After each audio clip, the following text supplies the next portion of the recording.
Urdu historians میں خوش آمدید۔ ناظرین اکرام، آج ہم آپ کو حضرت ادریس علیہ السلام کی وفات کے بارے کچھ ایسا بتائیں گے جو شاید اس سے پہلے آپ نہ جانتے ہوں۔ حضرت ادریس علیہ السلام کو کس طرح اللہ پاک نے اپنے پاس بلایا، یہ جاننے کے لیے ویڈیو آخر تک دیکھیں۔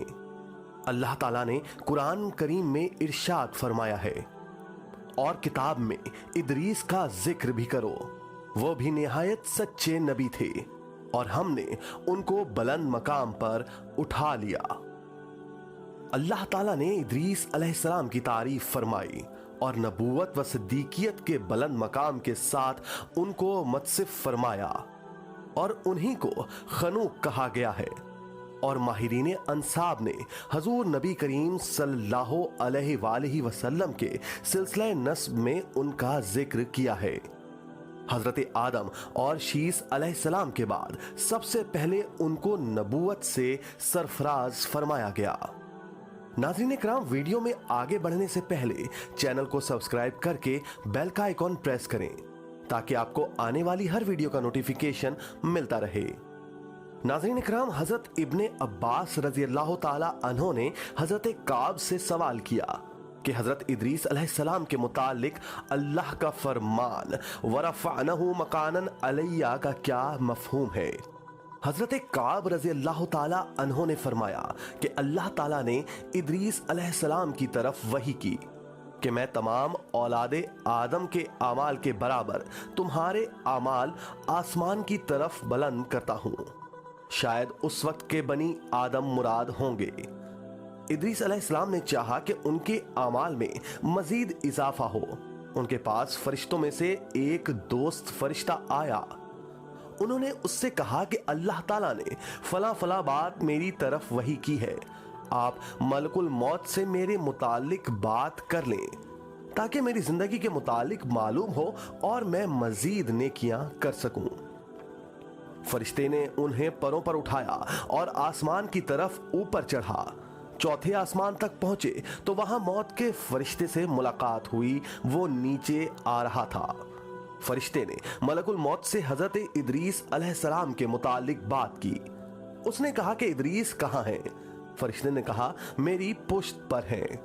ملک الموت نے کہا کہ تعجب ہے، مجھے اس لیے بھیجا گیا تھا کہ میں چوتھے آسمان پر ادریس کی روح قبض کروں، اور میں سوچ رہا تھا کہ میں ان کی روح چوتھے آسمان پر کیسے قبض کروں، وہ تو زمین پر ہے۔ اور پھر اس نے وہاں ادریس علیہ السلام کی روح قبض کر لی۔ اسی کے متعلق فرمانے خداوندی ہے وَرَفَعْنَهُ مَكَانًا عَلِيًّا، اور ہم نے ان کو بلند مقام پر اٹھا لیا۔ دوستو، اسی طرح ابن ابی حاتم نے اس آیت کی تفسیر میں مذکورہ حدیث بیان کی ہے، مگر اس میں سے یہ کہ ادریس علیہ السلام نے فرشتے سے کہا کہ ملک الموت سے پوچھو کہ میری عمر کتنی باقی ہے۔ ملک الموت اس کے پاس ہی تھا۔ اس نے پوچھا کہ اس ادریس کی عمر ابھی کتنی باقی ہے؟ ملک الموت نے کہا کہ میں دیکھ کر ہی بتا سکتا ہوں۔ پھر اس نے دیکھ کر کہا کہ تو نے ایسے شخص کے متعلق پوچھا ہے کہ جس کی عمر آنکھ جھپکنے کے برابر باقی ہے۔ فرشتے نے اپنے پر کے نیچے ادریس علیہ السلام کو دیکھا، ان کی روح قبض ہو چکی تھی اور اس کو کچھ علم نہ تھا۔ یہ روایات اسرائیلیات میں سے ہیں اور اس کے بعض حصوں میں نکارت بھی ہے، یعنی وہ منکر ہے۔ حضرت مجاہد رحمت اللہ علیہ نے اسی آیت کے بارے میں کہا کہ وہ آسمان کی طرف اٹھائے گئے ہیں اور فوت نہیں ہوئے۔